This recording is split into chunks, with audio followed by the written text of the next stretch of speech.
You're in the trenches with Dave Lapham, presented by First Star Logistics.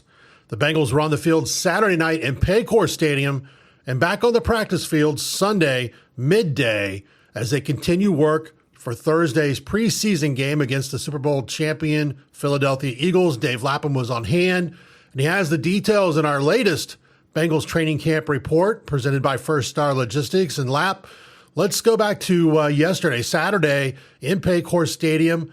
Very exciting to see the great turnout by fans, first off. But, there was some things happened that Mike Gesicki was one of them, kind of pulled up lame and didn't really practice on Sunday as well, from what my understanding is. Yeah, he didn't do anything today, but I talked to him kind of at length. Really, I saw him in the cafeteria before practice, getting something to drink before he went out there, and he was out there at practice, checking out what's going on, mental reps, that sort of thing. I think it's probably got a minor issue with an ankle or a muscle pull of some sort. I don't think it's going to be anything debilitating. I don't think it's going to be anything long term. And that's good news because he's playing at a very high level. He's having a really good training camp. He's catching everything that's thrown his way. He's taking advantage of every single opportunity. He's not wasting anything, that's for sure. He's maximizing. He's doing a great job as a leader at that tight end position group. They've got quite a few players competing, just like at a lot of spots with the Cincinnati Bengals roster at training camp. This 2025 training camp season is very interesting because there's no gimmies, man. There's no I got this. I'm all set here. Other than Joe Burrow, Jamar Chase, T. Higgins, the guys that you would expect. But the tight end group, man, it's a battle royale, and everybody feels like they deserve playing time. Everybody wants to show the coach that they are deserving of that playing time, and they're out there making as many plays as they possibly can, taking advantage of what the defense gives them. Al Golden is changing things up to take the tight ends away from the middle of the football field because they are having some success against his defense in the middle of the football field, and Al's real good at making quick adjustments and changing things up and making them adjust to what he's doing. So it's interesting to watch, Mike Gesicki compete at that tight end position. I think he is going to be, when all is said and done, he's going to be the guy. He's going to get the preponderance of snaps at the tight end position. He will be on the football field. It's just how many tight ends will be on the football field with him. Will they go 12 tight ends, two tight ends in the formation? Will they go 3 tight ends? What are they going to do in down and distance situations will determine a lot of that. The base offense, whatever that is, I think that's going to be 1 tight end, 3 wide receivers out on the football field with a running back. I think Mike Gesicki is going to be the guy. Staying with the tight ends, Noah Fant signed with the Bengals later in the week, was on the field Saturday and Sunday. Talk about what you've seen out of the newest Cincinnati Bengal. A lot, Dave. I mean, this guy is definitely showing that he belongs. He belongs out in that football field as National Football League tight end. I mean, big-bodied guy, long arms, very big catch radius. That comes in very handy when you're competing for 50-50 balls. And a lot of those catches at the tight end position in the middle of the football field can be contested catches with linebackers and safeties. And Noah Fant has shown over the course of his NFL career that he's more than capable of making his share of those plays. I think that the offense fits him. I think that's why the Bengals went out and made the acquisition. He came out of college football as the number 1 draft pick. This guy's got first-round pick. I mean, he's got immense physical ability. He's long. He's got leverage. And when he goes into a situation in the middle of the football field, like we talked about with Gesicki, for a contested catch with those linebackers and defensive backs at the safety position, he's a guy that can come out on top, like Gesicki, because of the physical attributes and the hands and the strength in the hands and the ability and the mindset to not quit in the football, make sure they come away with the football. So I think that those are the 2 guys that the Bengals put out in the football field, potentially in that 12 personnel, when they really want to attack people in the middle of the football field with their tight ends in the passing game and let Joe Burrow go to town in that regard. and I think they got a couple of pretty good ones that Joe Burrow is going to have very, very good chemistry with, and he'll have a great feeling that they're going to be where they're supposed to be when they're supposed to be there, doing what they're supposed to do. And I think the tight end position to the offense this year for the Cincinnati Bengals. In the Trenches with Dave Lapham is presented by First Star Logistics. First Star Logistics is one of the fastest growing companies in Cincinnati and is looking to expand its brokerage department by hiring individuals wanting a fast-paced career in the logistics industry. Visit firststarlogistics.com for details on how you could join the team at one of the top places to work in the Cincinnati area. Lap, let's continue talking about what's going on as they get ready for that first preseason game. They take Monday off, getting ready for that. Al Golden spoke to the media. One, he was extremely pleased with what he's seen out of the defensive players that reported to camp, determined, ready to go from day one. And the old saying, iron sharpens iron, has to come in play when a quarterback like Joe Burrow is going against your defense. You're right, Dave. I mean, that is a big, big deal when your defensive football team every single day at practice, when they're going against Joe Burrow, they're going against the best quarterback in the National Football League in terms of identifying defense, throwing the football with accuracy, putting the ball where only his target, his receiver, can make a play on the football. I mean, if you break up a pass that Joe Burrow throws, you're in high cotton, man. You've done a hell of a job, because that's not an easy task. And he's got great receivers on the other end, like we talked about, that are making catches for him. And he is, I mean, it's training reel stuff, some of the throws that he's making. I mean, he is putting the ball in spots where you just can't make a play on it. The only person that can make a play on the football is his wide receiver. And, that's just an unbelievable trait to have as a quarterback, and it gives your receivers so much confidence that they're never going to get blown up. He's never going to put them in harm's way. He's never going to put the ball where as soon as they catch it, they're going to get smashed by the defense and literally get blown up and separated from the football. And it'll be one of those hits that people talk about, big hits in the NFL this past weekend. You don't want to see any Cincinnati Bengals wide receivers getting lit up by defensive backs. You'd like to see the Bengals defensive backs lighting up a bunch of opponent wide receivers. That's for sure. And Al Golden would love that as well. But, man, I mean, Al Golden's defense getting ready for the season, working against Joe Burrow on a daily basis at the quarterback position, that's as good as they're going to play against all year long. They're never going to play against a quarterback on game day that is better than Joe Burrow. So, that's a comforting feeling, really, and it's like theoretically game day should be almost like not a vacation, but we competed at a high level against Joe Burrow all week. We should be ready to show our stuff here against this guy, whoever this guy might be on Sunday. So I think Joe is going to get his defense ready to play at a premium level, and everybody's going to benefit by that. There's no question. And as far as Al Golden's concerned, he's doing his thing. Al Golden's a brilliant football coach.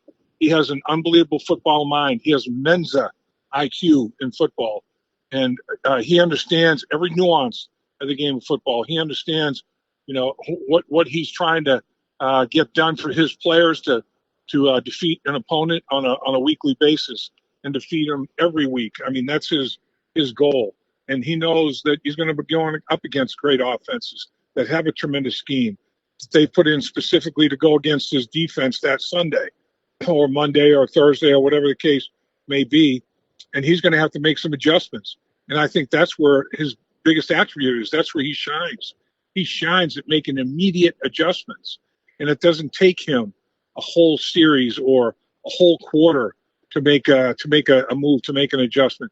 He'll do it right there. He'll do it on the football field when they're not even on the sideline. I mean, he'll make an adjustment right immediately, and change his coverage, change the leverage of his coverage, and make an adjustment that's going to make them adjust to what he just did. So he's somebody that's going to take the bull by the horns from a defensive side of things, defensive perspective, and his football players are going to love it. And they're going to respond to it. And every defense that he's coached at every level, high school, college, or NFL, they feel like they've taken control of the game. They dictate the tempo. They dictate the action. That's what he wants to do defensively. He doesn't want to be reacting to what the offense does. Then you're always a beat behind. You're always struggling. You're always behind the eight ball. He doesn't want to be in that situation. He wants to make the offense feel like they're behind the eight ball. He wants to make them feel like they're a tick behind. They haven't quite adjusted well enough to the adjustments that his defenses have made. And he's made a living doing that. He's one of the best coordinators, most creative coordinators, one of the best football minds there is in the game. Lap, what is it like for a player? Here you are just a few days away from getting that first, you've been in contact against teammate, going as a teammate every freaking day. Now you're getting ready to where you're going to get on a field, look at a different colored jersey, going against somebody you've not gone against. What's it like for a player as you start ramping up for that first full contact preseason game? Yeah, it's there's some excitement, Dave. There's no question. I mean, it's you get in the dog days of training camp, and training camp's nowhere near as long or as brutal or as physical or as demanding or whatever as it used to be. With when we played 6 and even 7 preseason games with the Hall of Fame game. I mean, heck, that's almost half a season, and they didn't even count, in terms of your standings, win-loss record. But it certainly did count on if you made the team. You had to play well in those football games. You had to give tremendous effort, and they were the biggest criterion that coaches used to make their final judgments on who they're going to keep on the roster, who they're going to let go, and go into the pool of wave players that would then try to hook on with somebody else. So preseason games, they could be hotly contested because guys are literally fighting for their football lives. You're not going to see Joe Burrow, Jamar Chase, T. Higgins. You're not going to see those guys for a bunch of snaps getting after it and competing. But you're going to see a lot of the other receivers, defensive backs, defensive linemen, offensive linemen that are trying to jockey for position for a significant playing time for the Cincinnati Bengals. Crack the starting lineup, or if not crack the starting lineup, become a significant player that coaches can count on to substitute in there and work in for some snaps and alleviate the load of too many snaps for some players. And coaches have the confidence to put a guy in there and do that. And the way you earn that confidence and achieve that level of comfort from a coaching staff is to play well in the preseason. So it starts against the Philadelphia Eagles. They're a high caliber football team, Super Bowl champion. I mean, can't go against a better opponent than that.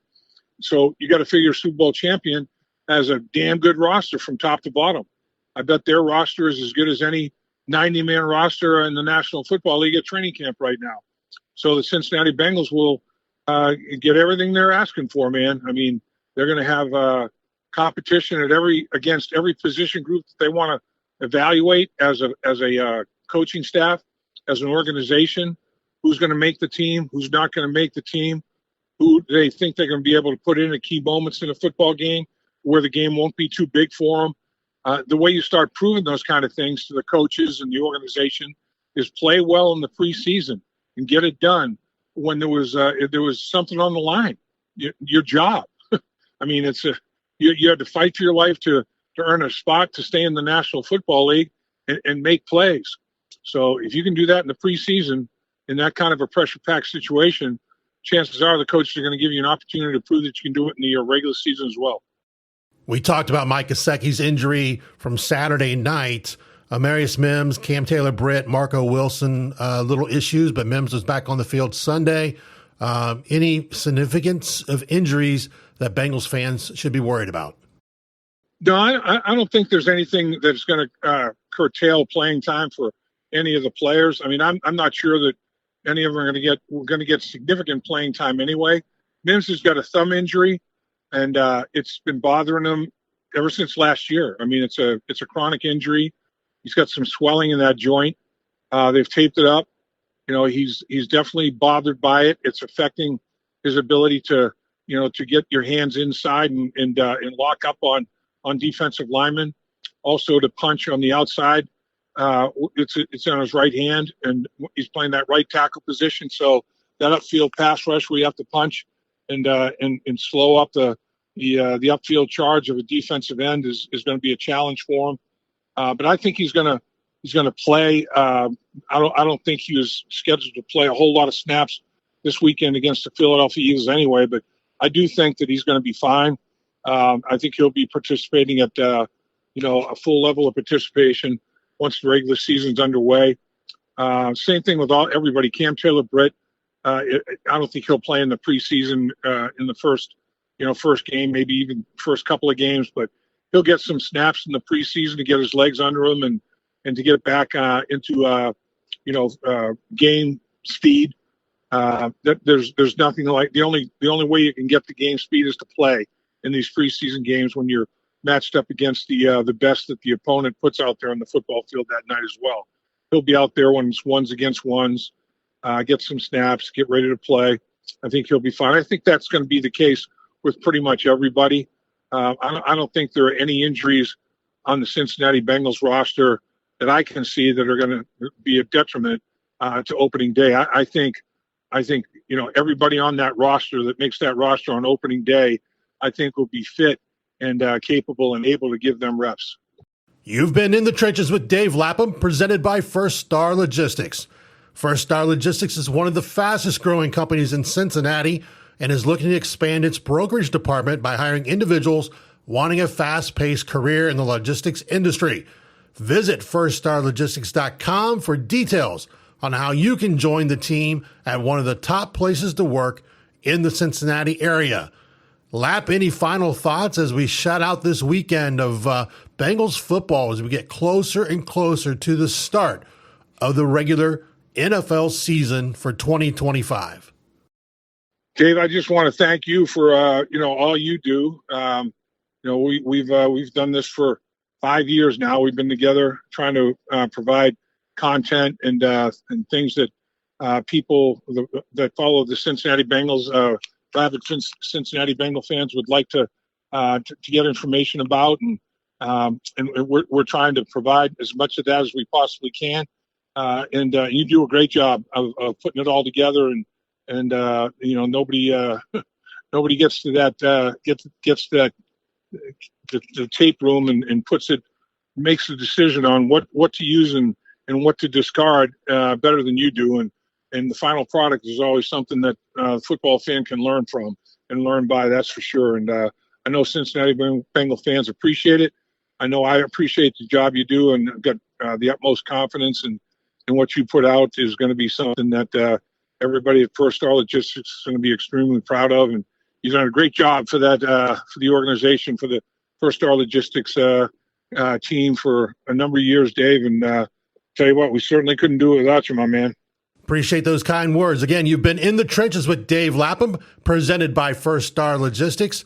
Stay tuned. Make sure you hit that like button, subscribe to In the Trenches with Dave Lapham if you've not done so already. Also share, help get more Bengals fans understanding what Lap has been putting out for 5 years together with First Star Logistics. Until next time, Hoo-day.